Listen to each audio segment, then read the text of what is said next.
Mesdames, Messieurs, bonsoir. Soyez les bienvenus dans votre 19-1. La une ce soir, l'affront des automobilistes contre le projet de privatisation des radars. Dès septembre, les pouvoirs publics vont confier les contrôles à des sociétés privées. Les associations redoutent les excès de zèle et au final, l'addition.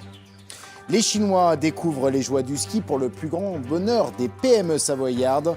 Télésiège ou canon à neige, la France sait vendre son savoir-faire, on le verra. À la une de votre édition régionale, nous reviendrons sur la mort de Xavier Belin. Hier, le patron de la FNSEA est décédé brutalement à l'âge de 58 ans d'une crise cardiaque. C'était un homme aux multiples casquettes. Notre invité ce soir est le président de la Chambre d'agriculture du Loiret, Michel Masson. Il réagira à la disparition de Xavier Belin. Non aux éoliennes à 13 km de Chartres et de sa cathédrale. Un projet est actuellement gelé, le temps pour la justice de rendre une décision. La préfecture et la Fédération Environnement Durable s'opposent à ce qu'ils considèrent comme de la pollution visuelle. Et puis direction la Châtre dans l'Indre à la fin de ce journal, où le musée Georges Sand va être rénové. Toutes les collections doivent déménager le temps des travaux. Ces obsèques seront célébrées vendredi matin en la cathédrale d'Orléans. 24 heures après avoir appris la mort de Xavier Belin, l'émotion est encore vive en région, en particulier dans le Loiret, son département. On vous l'annonçait hier soir, le président de la FNSEA est mort brutalement hier à l'âge de 58 ans d'une crise cardiaque. Il a été retrouvé à son domicile. Le syndicat FNSEA a fait part de sa douleur, tristesse également à Donnery, ce village du Loiret où il est né, lieu d'installation également de l'exploitation familiale. Sur place, Théophile Mbaka avec Alain Eudes. Donnery, petite commune de 2700 habitants, s'est réveillée sonnée. La disparition soudaine de Xavier Belin, l'enfant du pays, les laisse défaits. C'était un copain, je le connais depuis toujours, depuis notre petit enfant jusqu'à maintenant. Moi je connais davantage en fait sa maman et puis un peu ses frères et sœurs, et c'est plus pour la famille que... Voilà, je suis très attristée pour la famille, pour cette mort brutale qui est arrivée. L'agriculture, lui, c'était sa passion, c'était sa vie. Il a toujours été là-dedans. C'est vraiment... Je crois que là, c'est une grosse perte pour l'ensemble de l'agriculture française. Xavier Belin, c'est une histoire intimement liée à cette commune du Loiret. L'exploitation familiale céréalière, 500 hectares, que le jeune Xavier reprend au pied levé. À la mort de son père, il n'a que 17 ans. Sa famille est toujours ici. Son frère, sa maman habitent Donnery. C'est vraiment une famille qui est enracinée dans ce village et je pense qu'ils y tiennent beaucoup. Quand ils venaient, on discutait pas forcément de tout ce qu'ils faisaient. On parlait de choses anciennes du village, mais il avait toujours cet attachement. Marqué pour un agriculteur d'être attaché à la terre, à son village, ça me paraît tout à fait logique. Xavier Belin avait clairement manifesté son envie de briguer un troisième mandat à la tête de la FNSEA qu'il présidait depuis 2010. Émotion également à la Chambre d'agriculture du Loiret, dont Xavier Belin a été le président pendant 18 années, soit 3 mandats. Le personnel s'est rassemblé cet après-midi à 14h. Il lui a rendu hommage lors d'une minute de silence, hommage auquel a participé Charles-Éric Leménian, président d'Orléans Métropole. On l'écoute au micro de Pierre Boucheneau. Un bonhomme qui est capable à la fois de cette vision pour la France et à la fois de cette attention aux autres, je crois que ça, exceptionnel, c'est vraiment une perte pour l'agriculture nationale, mais aussi pour notre Orléanais, puisque c'était quelqu'un qui était très attaché à son terroir, accessoirement pour l'agglomération. Il préside depuis 2001 le Conseil de développement de l'agglomération. C'est vraiment une perte pour notre territoire. Xavier Belin était un autodidacte. Il avait arrêté ses études à 17 ans. Il s'était engagé très tôt dans l'action syndicale, était devenu également un grand industriel en étant à la tête du groupe Avril, qui fabrique notamment les huiles Le Sieur ou Puget. Un homme aux multiples casquettes, également président du Césaire, le Conseil économique, social et environnemental de la région. On revient sur une carrière bien remplie avec Faiza Garel-Younsi.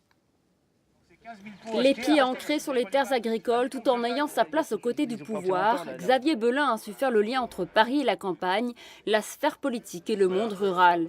Élu à la tête de la FNSEA en 2010, réélu 4 ans plus tard, il s'apprêtait à briguer un troisième mandat. C'est sans doute ici, sur ces terres de Donnery, dans le Loiret, qu'il a puisé sa détermination, car rien ne prédestinait ce fils d'agriculteur à une telle trajectoire. Orphelin de père à 17 ans, propulsé à la tête de l'exploitation céréalière familiale par la force des choses, il ne passera jamais le bac, mais il saisit très jeune tous les tournants de l'agriculture, comme on le voit sur ce reportage de 1987. Une ferme comme les autres? Pas tout à fait. Cette exploitation est en fait un GAEC, un groupement agricole en commun, une sorte de société qui associe une famille entière, ici les Belin, une mère et ses 2 fils. Au total, une propriété commune qui débouche sur 2 millions de francs de chiffre d'affaires. Xavier Belin est président du CDJA du Loiret, le centre départemental des jeunes agriculteurs. L'augmentation de 2,5% du revenu brut agricole, il la prévoyait. Ceci s'explique de façon très simple. Oui, puisque l'année dernière, nous étions donc en année calamiteuse, une année de sécheresse, subie par les agriculteurs, y compris ceux de ce département. Un sens des affaires qui ne le quittera jamais et l'amènera à prendre la tête du groupe agroalimentaire Avril en 2000, un poids lourd de 7 milliards d'euros de chiffre d'affaires et 6 500 salariés. Une fonction qu'il assumera totalement, tout comme sa vision d'une agriculture industrielle. Pour réagir sur ce plateau, le président de la Chambre d'agriculture du Loiret, Michel Masson, bonsoir. Bonsoir. Et merci d'être présent parmi nous ce soir. Une réaction peut-être pour commencer, un mort brutal à l'âge de 58 ans. On imagine que vous avez été sous le choc hier soir. Évidemment, parce que Xavier Belin était non seulement un grand responsable agricole, mais c'était d'abord et avant tout un ami, puisqu'on a vu des images là où il était très jeune. Quand il était président du CDJA de l'époque, j'étais son secrétaire général, puis son vice-président. Ça fait plus de 35 ans que nous travaillons ensemble, et donc ça lie des liens très forts, et ça dépassait le cadre des responsabilités. Nous étions effectivement très proches et très amis. Quelle qualité de l'homme garderez-vous en tête rapidement ? Cette capacité phénoménale à faire une synthèse, capacité à voir les choses plus vite et avant tout le monde, cette capacité de prendre la parole en public, une capacité d'élocution phénoménale. Je me rappelle quand il était président du CDJA, qu'il avait organisé une manifestation avec Michel-Édouard Leclerc au Parc des Expositions devant pratiquement 2000 personnes. À cet âge-là, faire ça, c'était une prouesse. Et effectivement, derrière, il n'a pas déçu. Et ce sont peut-être ces qualités qui l'ont conduit à être un leader syndical puissant. Il briguait déjà un 3e mandat, on le disait, à la tête de la FNSEA. Il avait sorti un livre en janvier dernier intitulé « Notre agriculture est en danger ». Il livrait sa vision de ce que devait être l'agriculture française. Oui. On parlait des qualités humaines. Quelles sont les qualités syndicales que vous retiendrez ? Je pense qu'il était plus visionnaire que syndicaliste. Vendredi dernier, nous avons déjeuné ensemble à Orléans et justement, nous avons parlé de son troisième mandat. Vous savez que l'agriculture française est en crise profonde et il ne voulait pas partir en laissant la FNSEA et l'agriculture dans cet état-là. C'est pour ça qu'il avait choisi de repartir. Malheureusement, les faits ont fait qu'il ne repartira pas. Et c'est une grande perte, une énorme perte pour l'agriculture française, même si certains peuvent le décrier par rapport à ses multiples responsabilités. Mais il a eu des multiples responsabilités parce que les compétences de l'homme étaient aussi très grandes. Et justement, vous dites un homme un peu controversé, mais que tout le monde salue. C'est le cas de cet élu au sein de votre chambre d'agriculture, qui est également membre de la Confédération paysanne, qui est hostile à la FNSEA. Cet élu que l'on va écouter, il salue bien sûr un homme de dialogue, mais il n'oublie pas les divergences de fond.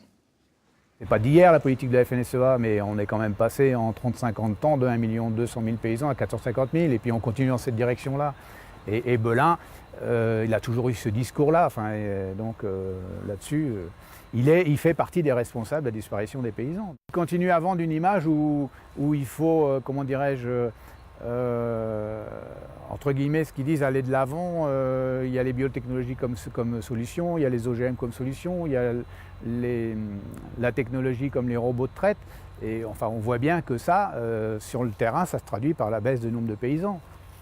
Accusé de détruire la paysannerie. Oui, enfin, je pense que M. Vallet, qui s'agit là, qui est un membre de la Chambre d'agriculture que je connais bien, faut aussi qu'il regarde que le monde extérieur a changé. Et c'est vrai que l'agriculture mondiale a changé. Nous avons des challengers très importants aujourd'hui. Et c'est pas en signant le CETA récemment au niveau de l'Europe qu'on va arranger les choses. Donc aujourd'hui, Xavier Belin avait quand même cette idée de ne pas opposer les agricultures, ne pas opposer l'agriculture bio, le conventionnel, les circuits courts, les circuits industriels, tout étant complémentaire. Et dans son ouvrage, il disait justement qu'il y avait une place pour tous les modèles d'agriculture, un livre qui lui avait permis également de se défendre. Il était venu sur notre plateau en janvier dernier. Je vous propose de l'écouter. On m'accuse souvent de présider un groupe agroalimentaire. Vous prenez une graine de blé aujourd'hui, une graine de colza, une graine de tournesol, si elle ne passe pas dans un outil de transformation pour en faire de l'huile, du tourteau, de la farine ou autre, ça ne vaut rien. Donc les agriculteurs depuis très longtemps, et le groupe Avril depuis plus de 30 ans maintenant, a investi justement pour apporter de la valeur ajoutée dans la transformation, dans l'élaboration de produits finis, et ramener justement de la valeur sur le producteur. Parce que malheureusement, nos produits aujourd'hui, quand on les rapporte sur un marché mondial, ont trop peu de valeur. Il faut pouvoir leur amener cette transformation, cette valeur ajoutée. Un modèle qui est compatible avec l'agriculture raisonnée? Tout à fait. Je pense qu'aujourd'hui, il faut que nos compatriotes et les téléspectateurs qui regardent sachent que quand ils vont faire leurs courses et qu'ils payent 100 € dans leur panier, à peine 8 € reviennent à l'agriculture. Donc effectivement, c'est un vrai problème et Xavier Belin l'avait compris depuis bien longtemps. Donc il faut effectivement mixer les types d'agriculture en fonction qu'on est en proximité immédiate du marché ou plus éloigné du marché. Il y a de la place pour tout le monde. Malheureusement, aujourd'hui, tous les secteurs sont un peu en difficulté et il œuvrait au niveau européen pour que les agriculteurs puissent gagner décemment leur vie, qu'ils soient polyculteurs, éleveurs ou spécialisés. Un homme de synthèse et un homme visionnaire, c'est ce qu'on retiendra de votre déclaration. Merci beaucoup, Michel Un Masson. immense responsable et une immense perte pour la France. Eh bien voilà, merci beaucoup d'être venu sur notre plateau. La mort de Xavier Belin a suscité de nombreuses réactions dans le monde agricole, mais aussi politique, que ce soit en France ou dans notre région. Vous pouvez les retrouver sur notre site internet cvdl.france3.fr. Et puis je vous rappelle que les obsèques du président de la FNSEA seront célébrées vendredi matin à la cathédrale d'Orléans. De nombreuses personnalités sont attendues sur place. Dans le reste de l'actualité, un projet de plusieurs éoliennes gelées à Chartres en attendant une décision de justice. Ce projet suscite l'opposition de la préfecture et de la Fédération Environnement Durable. Et pour cause, il ne serait implanté qu'à 13 km de la cathédrale de Chartres. On parle sur place de pollution visuelle. Sana Asnaoui avec Jamel Mouaki. Nous sommes à une vingtaine de kilomètres de Chartres. Bientôt, 8 nouvelles éoliennes pourraient voir le jour, encore plus près de la ville historique à 13 km. Mais voilà, la Fédération Environnement Durable ainsi que la préfecture sont totalement contre l'installation de ces mâts géants. Le projet risque de nuire à la visibilité de la cathédrale. Si vous mettez ici des dizaines, mais on va passer à des centaines d'éoliennes tout autour de Chartres dans la Beauce, eh bien on aura une cathédrale et une ville qui sera noyée au milieu d'une zone industrielle immense. En 2009, le tribunal administratif d'Orléans avait donné raison aux défenseurs de l'environnement et à la préfecture qui avait refusé les permis à Ecodelta, constructeur de ces aérogénérateurs, pour protéger le site classé au patrimoine mondial de l'UNESCO. Tous les monuments historiques classés en droit français, monuments historiques, et les monuments qui sont au patrimoine mondial de l'UNESCO sont menacés par un encerclement d'éoliennes et donc par une destruction du site, de la beauté, de la culture en général, de notre histoire, de tout ce qui fait notre patrimoine. Donc on arrive à une situation qui est dramatique, où plus rien n'est protégé. La Cour administrative d'appel de Nantes a pourtant rejeté la décision du tribunal d'Orléans le 17 février dernier. Le projet d'éolienne est donc maintenu pour le moment à la Bourdinière-Saint-Loup, Ermenonville-la-Grande et Luplanté. La préfecture d'Eure-et-Loir a décidé de se pourvoir en cassation suite à l'arrêt de la Cour d'appel administrative de Nantes. À Orléans, un homme de 35 ans sera jugé en juin prochain par le tribunal correctionnel pour homicide involontaire avec la circonstance aggravante qu'il conduisait sous l'empire d'un état alcoolique. Il s'agit de ce conducteur qui a fauché une femme de 48 ans en scooter vendredi soir à Olivet. La victime a été projetée sur une dizaine de mètres. Elle est morte sur le coup. Le conducteur a été placé sous contrôle judiciaire et son permis lui a été retiré. À Tours, Val Touraine Habitat veut lutter contre les incivilités, contre l'insécurité au sein et autour de ses logements. Objectif, le bien vivre ensemble. Le bailleur social a signé aujourd'hui un protocole de coopération avec la justice et les forces de sécurité publique, police et gendarmerie. On écoute le vice-président de Val Touraine Habitat qui nous explique les applications concrètes de cet accord. La première chose, c'est qu'on essaye d'abord de faire de la médiation, c'est-à-dire que grâce à une cellule de médiation que nous avons, cette cellule de médiation va d'abord prendre place et essayer de négocier entre les parties qui ne s'entendent pas. Si cela ne suffit pas, eh bien on fera appel aux autorités, notamment gendarmerie pour la partie en rural et police pour l'autre territoire. Et puis, si des poursuites doivent être engagées, si on ne trouve pas de solution dans l'ensemble des parties, notamment contre celui ou celle qui nuit à l'immeuble, à nos locataires, eh bien, le parquet prendra des décisions qui s'imposent et la justice entrera en marche. Propos recueillis par Luc Perrault. On en vient à la problématique de l'emploi. Focus sur un nouveau dispositif lancé en janvier dernier dans le Loir-et-Cher. Job 41 est une plateforme web locale et innovante développée par une entreprise blésoise. C'est une première en France. Elle vise à mettre en relation employeurs et bénéficiaires du RSA. Mélanie Trachler avec Vincent Logereau. Bonjour madame. En 10 ans, le nombre d'allocataires du RSA a doublé dans le Loir-et-Cher. Cela coûte 22 millions au département qui a demandé au printemps dernier à une start-up locale d'élaborer Job 41 pour mettre en lien recruteurs et allocataires. Ça peut être quelque chose d'assez novateur. Et une fois que vous aurez validé le CV de Job 41, là vous serez effectivement visible par les recruteurs. Ancienne bénéficiaire du RSA, Amandine apporte aux allocataires non seulement une aide technique pour s'inscrire, mais redonne aussi de la confiance aux gens qui se sont éloignés du monde du travail. On est à même de comprendre et de détecter dans ce que les gens nous disent, un réel souci, que ce soit personnel ou professionnel. Et c'est à ce moment-là qu'on peut également intervenir pour pouvoir les accompagner de manière soit personnelle, selon les problématiques qu'on peut soulever, soit professionnelle, en leur donnant des petits indices, en pouvant leur dire vous pouvez contacter tel et tel organisme, vous pouvez faire telle et telle démarche. Côté recruteur, il dispose ici d'une vision globale des compétences des candidats. Embauchés, on l'assure au département sur la base du volontariat. On n'a fixé aucun quantum quantitatif. On n'a pas demandé à nos équipes, il faudra tant d'allocataires en moins dans la base. Ce n'est pas du tout ça l'objectif. L'objectif, c'est de montrer qu'avec les outils numériques, avec le digital, avec les startups, on peut arriver à résoudre des problèmes, y compris sociaux. Avec plus de 1000 inscrits, Job 41 fait déjà des émules. Pas loin de 15 départements, dont l'Indre-et-Loire, souhaitent s'en inspirer. Cette image insolite en Touraine, à Azel-Rideau, un sanglier qui s'est retrouvé hier en plein cœur de la médiathèque communale après être rentré par effraction en cassant une vitre. Les gendarmes ont dû évacuer cette bête de 50 kilos qui vraisemblablement s'y était réfugiée pour échapper à une battue.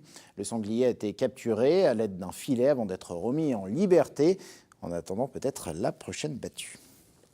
Restez avec nous, dans quelques instants, nous prendrons la direction de la Châtre dans l'Indre où le musée Georges Sand va être rénové. Toutes les œuvres de la collection doivent être sorties pour les protéger. Une opération délicate que nous avons suivie. Et puis notre feuilleton, cette semaine, nous sommes à Chartres pour suivre des fouilles archéologiques. Il faut dire que la ville possède l'un des plus importants services archéologiques de France.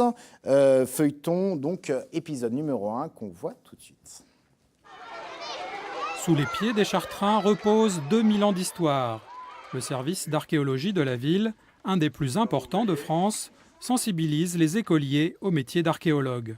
C'est quelqu'un qui repère les traces des hommes préhistoriques, qui cherche aussi dans le sol pour voir s'il n'a pas des squelettes, par exemple, de dinosaures. Pas de dinosaures à Chartres, mais les vestiges d'un riche passé, stockés sur cette ancienne base militaire. On est des enquêteurs. On est presque des policiers du passé en fait. On enquête et le moindre indice nous permet un petit peu de retracer l'histoire de ceux qui ont vécu sur le site qu'on fouille. On se sauvegarde par les archives, par la photographie, par la topographie. Et nous, on est les derniers témoins souvent de sites qui vont être appelés à disparaître totalement. Donc on est un peu les gardiens de la mémoire en fait. Donc là, on voit bien sur le plan du 15e, le bureau d'octroi devant la Barbacane. La Barbacane, au Moyen-Âge, protégeait l'entrée de Chartres. La ville imposait l'octroi, une taxe sur les marchandises venues de la campagne, comme le blé. Donc, quand on entrait dans la ville, donc on pouvait entrer par la porte Guillaume où il y avait un bureau d'octroi, donc on payait un droit d'entrée. On mesurait la quantité de grains qu'on apportait en ville dans ces petites mesures à grains. Et là, on a bien le bec pour après reverser le grain dans le sac en fait. À la fin de la guerre, la tour Guillaume a été sabotée à l'explosif par les Allemands en fuite. Un jour, elle sera reconstruite car chaque pierre d'origine est numérotée et son emplacement archivé. On pensait qu'il n'y avait plus rien, que que l'implosion de la porte Guillaume et de l'occupation pendant la guerre avait tout détruit. En fait, non, on a 2000 ans d'occupation depuis le 1er siècle jusqu'au 21e siècle, en fait. Et c'est vrai que c'est assez exceptionnel. En ville, c'est assez exceptionnel quand même. On a toutes les céramiques, on a tous les restes d'animaux qui ont été soit consommés, soit qui étaient sur place. Nous verrons demain, avec une archéozoologue, l'utilité des ossements. Et pourquoi ceux des lièvres sont synonymes de plaine. Et voilà donc pour ce premier épisode du feuilleton de la semaine signé Didier Lepape avec Sana Asnaoui. Dans l'Indre, à la Châtre, le musée Georges Sand se refait une petite beauté. En attendant la rénovation des salles d'exposition et des réserves, il faut sortir tous les objets et toutes les collections. Une opération délicate suivie aujourd'hui par Juliette Rocher et Jean-Christophe Raxi. Je vérifie s'il y a des restes d'insectes. Généralement, les insectes aiment bien se cacher à l'intérieur des plis, à l'intérieur des poches, à l'intérieur bien à l'abri de l'obscurité. Nettoyés, dépoussiérés, avant d'être emballés, les 6000 objets de la collection du musée Georges Sand de la Châtre passent entre les mains habiles de ces experts en soins préventifs. Un travail minutieux et nécessaire pour ne pas dégrader leur état. Ce miroir romain, par exemple, connaît déjà une corrosion qui pourrait s'avérer dangereuse. C'est quand même un objet assez prestigieux. Il est unique dans les collections du musée. On va avoir envie, avant qu'il soit présenté, s'il est un jour présenté en exposition. En attendant, si on veut le montrer, voilà, je pense que le mieux, ce sera dans une boîte comme ça, qui va avoir une fenêtre. C'est des boîtes en carton non acide, donc ils ne vont pas poser de problème pour la conservation. Et on va lui faire un calage spécifique dans de la mousse de polyéthylène. On va lui faire un nid. En plus de préparer des écrins sur mesure, l'équipe constate et rapporte les plus gros dégâts dans l'éventualité d'une restauration. Et la partie la plus sensible n'a pas été abordée. Le musée possède 2500 oiseaux naturalisés, une collection exceptionnelle qui nécessite des soins à la hauteur de leur fragilité. On va les passer dans une bulle où l'oxygène va être retiré pendant 3 semaines. Et donc tous les insectes, potentiellement aussi bien les larves que les insectes eux-mêmes seront à ce moment-là tués s'ils existent, ce qui va nous permettre de rentrer dans les nouvelles réserves et dans le nouveau mobilier, vraiment des collections qui sont saines. Bientôt, céramique, tissus, sculptures, tableaux et autres volatiles prendront place dans ces locaux, des salles de réserve flambant neuves pour une conservation optimale. Ne ratez pas ce soir à 23h40 sur France 3 Centre Val-de-Loire la diffusion du documentaire de Coralie Miller intitulé Les Français juifs, les enfants de Marianne, un documentaire sur l'identité, sur la nation et sur la citoyenneté. Coralie Miller est allée à la rencontre de ces juifs de France pour qui être fils et fille de Marianne ne fait aucun doute. C'est donc à voir autour de 23h40. Je vous rappelle les principales informations de ce journal. La mort brutale du président de la FNSEA, Xavier Belin, hier à l'âge de 58 ans d'une crise cardiaque. Réactions nombreuses aujourd'hui dans notre région, parmi lesquelles celle de Michel Masson, le président de la Chambre d'agriculture du Loiret, qui était notre invité tout à l'heure. On l'écoute. C'est une grande perte, une énorme perte pour l'agriculture française, même si certains peuvent le décrier par rapport à ses multiples responsabilités. Mais il a eu des multiples responsabilités parce que les compétences de l'homme étaient aussi très grandes. Voilà donc pour les informations de ce lundi soir. Vous avez rendez-vous tout de suite avec Carole Gessler pour votre journal national. Très bonne soirée.